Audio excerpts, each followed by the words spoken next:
নারীরা আমাদের বোন, নারীরা আমাদের সহধর্মিণী, নারীরা সমাজের অবিচ্ছেদ্য অংশ। আজকে বাংলাদেশে শিশু রামিসার মতো অনেক নিষ্পাপ মেয়ে দর্শিত হচ্ছে।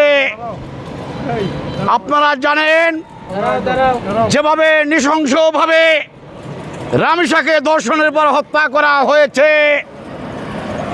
আমরা সারা বাংলাদেশের 18 কোটি লোক আজ স্তম্ভিত, সারা পৃথিবী আজ স্তম্ভিত।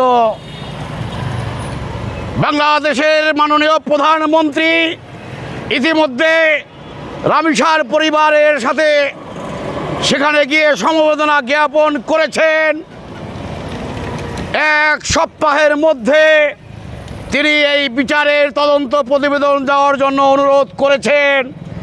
আমরা মাদারীপুরে স্বেচ্ছাসেবী সংগঠন যারা রয়েছি, সামাজিক সংগঠন যারা রয়েছি, আমরা মাননীয় প্রধানমন্ত্রীকে সাধুবাদ জানাই, মাননীয় স্বরাষ্ট্রমন্ত্রীকে সাধুবাদ জানাই। তিনি অতি দ্রুত এই পৈশাচিক বর্বর ধর্ষণ এবং হত্যাকাণ্ডের বিচার এই বাংলাদেশের মাটিতে করার দৃঢ় প্রত্যয় ব্যক্ত করেছেন।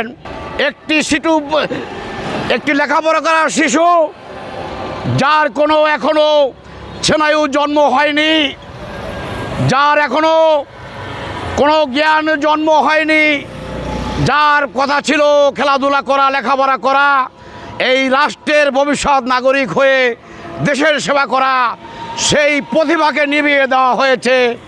এভাবে বাংলাদেশে ধর্ষণ শুধু বৃদ্ধি নয়, মহামারী আকার ধারণ করেছে। সরকারের উচিত